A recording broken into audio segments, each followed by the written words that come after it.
इतनी ईमानदारी से धनुष तोड़ने वाले को आपको हमने बता दिया कि शायद अभी तक आपको कोई नहीं बता रहा होगा, इतना सीधा सीधा बता दिया। लेकिन कभी कभी ऐसा होता है कि इससे ये परख लगाई जा सकती है कि आपका ध्यान कहां है। एक गुरुदेव ने एक बार अपने विद्यार्थियों को धनुर्विद्या सिखाई, तो गुरुदेव ने कहा कि एक दिन जो परीक्षण हो जाए कि कौन कितना सीखा है। तो शिष्य थे, अनेक थे। गुरुदेव ने कहा कि वृक्ष पर पक्षी बैठा है और इस पक्षी की आंख में निशाना लगाना है, सब लोग लगाओ। तो विद्यार्थियों ने, शिष्यों ने निशाना लगाना प्रारंभ किया। तो गुरुदेव को इतना पूछ रहे थे कि तुम्हें क्या दिख रहा है।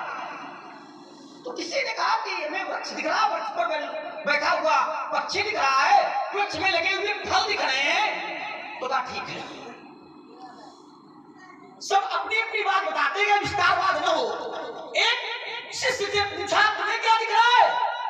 तो शिष्य ने कहा मुझे केवल पक्षी दिख रहा है। तो गुरुदेव ने कहा ठीक है। अंतिम शिष्य आया, उसने पूछा तुम्हें क्या दिख रहा है। तो शिष्य ने कहा गुरुदेव मुझे केवल पक्षी की आंख दिख रही है। तो गुरुदेव ने कहा तुम उत्तीर्ण, बातें बहुत थी, लेकिन आपको अगर केवल पक्षी की आंख दिखी होती तो तोड़ने वाला मिल गया। ध्यान देना। और आपने सब कुछ देखा, बहुत अच्छा है, लेकिन ईमानदारी ये है कि आपको वृक्ष भी दिखा, फल भी दिखे, पक्षी भी दिखा, लेकिन पक्षी की आंख नहीं दिखी। कैसे लोगों का ध्यान केंद्रित है हमारी ओर और आपकी ओर। मैंने कहा था तोड़ने वाला कौन, तो जिसको परशुराम जी ने सबसे अलग देखा है। उत्तर कर दिया था सबसे अलग देखा है। उत्तर आपके घर में घुस के किया है। बस देखिए परशुराम जी ने इसको सबसे अलग देखा है। अब आप चंद्रमा में लगे रहे, बहुत लोग चंद्रमा में लगे हैं बहुत दिनों से, और हम तो ईमानदारी को चंद्रमा से डर लगने लगा। लेकिन हमें ये नहीं कि कौन चंद्रमा है, कहाँ का चंद्रमा है, हमें इतना चाहिए हम कौन कहाँ का चंद्रमा है। लेकिन धनुष तोड़ने वाला निशक्तों में चंद्रमा है। जन जुग विद पूरे। और अगर एक छोटा बच्चा है उससे भी आकाश में पूछा जाए कि चंद्रमा कौन है, तो तत्काल बता देगा कि चंद्रमा ये है। क्यों? क्योंकि अलग है। जब छोटा बच्चा चंद्रमा बता सकता है तो परशुराम जी नहीं देख, पहचानने की बात नहीं है, देखने की बात है। आप बताए बैग दिखाओ, सूट लगाओ, आप देख नहीं पा रहे। एक अंतर है, चंद्रमा एक होता है लेकिन देखने का तरीका बदल जाए तो दो दिखाई देते। एक ने चंद्रमा को देखा तो उसे एक दिखाई दे रहा था, और दूसरा देख रहा था तो उसे दो दिखाई दे रहे। सही दोनों थे, सही दोनों थे। अंतर यह था एक सहज में देख रहा था और एक आंख में उंगली लगा के देख रहा था। तो वो कहेगी दो है और दूसरा कहेगी एक है। अब आपस में कुछ होने लगा तो तीसरे गुरुदेव जैसे लोग आए, उन्होंने जो आंख में उंगली लगाया था बोले तुम्हारा दोष नहीं है, ये दोष अंगुली का है, ये अंगुली हटा दो तुमको भी एक दिखाई देगा। चितो जो अंगुली लोचन लाए प्रगट जुगल सस। तो हमें लग रहा है जो आपको अनेक दिखाई दे रहे हैं इसमें दोष आपका नहीं है। ये जो क्रोध की, विरोध की, ज्वाला की अंगुली लगाए हो, भगवान केवल इसको हटा दो। विश्वास के साथ कहता हूं चंद्रमा आपको एक ही दिखाई देगा। मुनि का नाम, अरे ये यात्रा बहुत अलग है। चलिए ठीक है, आपने कहा कि बारात में दूल्हा, तो बोले दूल्हे को क्या कोई छुपाता है? ध्यान देना जरा, क्या दूल्हे को कोई छुपाता है? अब किसी को मैं आपकी ओर रख रहा हूं, क्या दूल्हे को बताना पड़ता कि दूल्हा है? पहली बात। और क्या धनुष तोड़ने वाले को यहां किसी ने छुपाया? छुपाया नहीं, बताया। ध्यान देना। अब आप सुन न पाओ तो काबर खाजे प्रसीस उठा ले, हमारा दोष नहीं है, लोगों का दोष नहीं है। और कैसे बताया ये तो त्रैलोक जानता है। व्यास जी आप चुप बैठे इसलिए आपकी धारा से कर रहा है।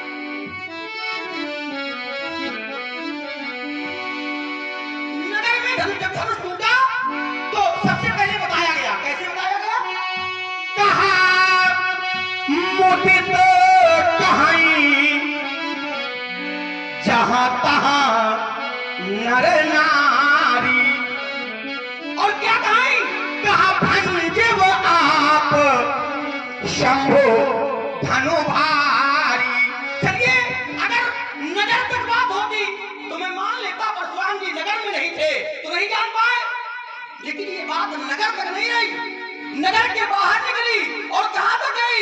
तो मही पाताल नाप यश व्यापा।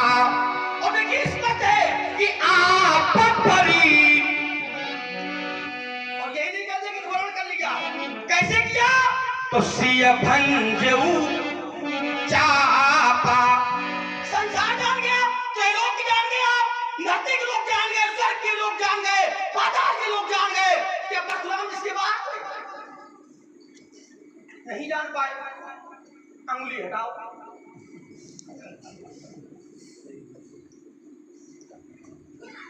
केवल भगवान, केवल।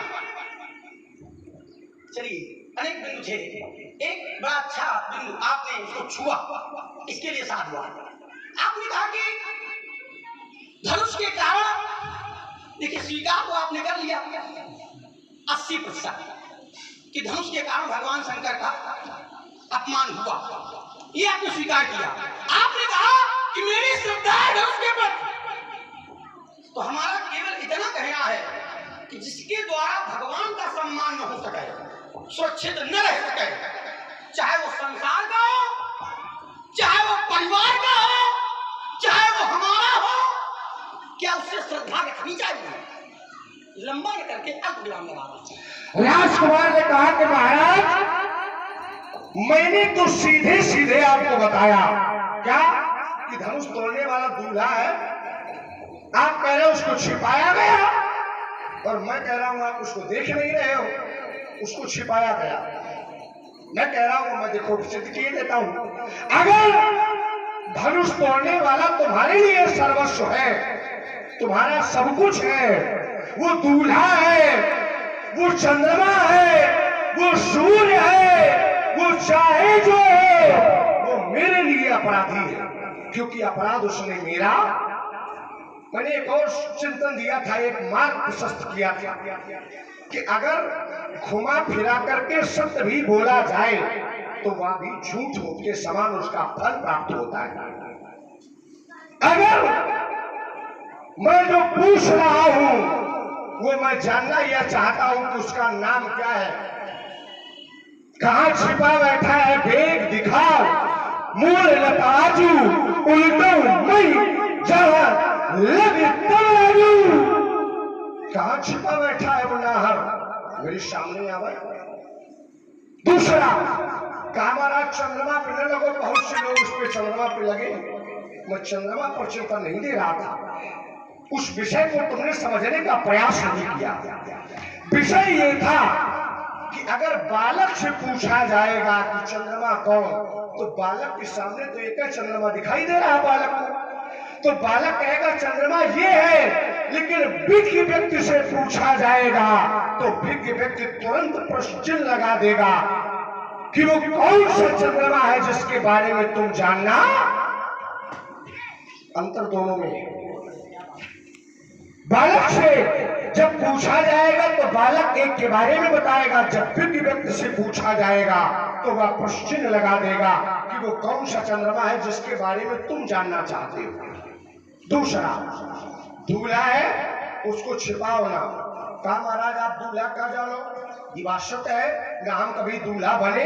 अरे हमारे सनातन में इन संतों की तो ऐसी कृपा, ये नारियों से ऐसे दूर रहे कि एक संत ने नारी और पुरुष में भी भेद को जाना।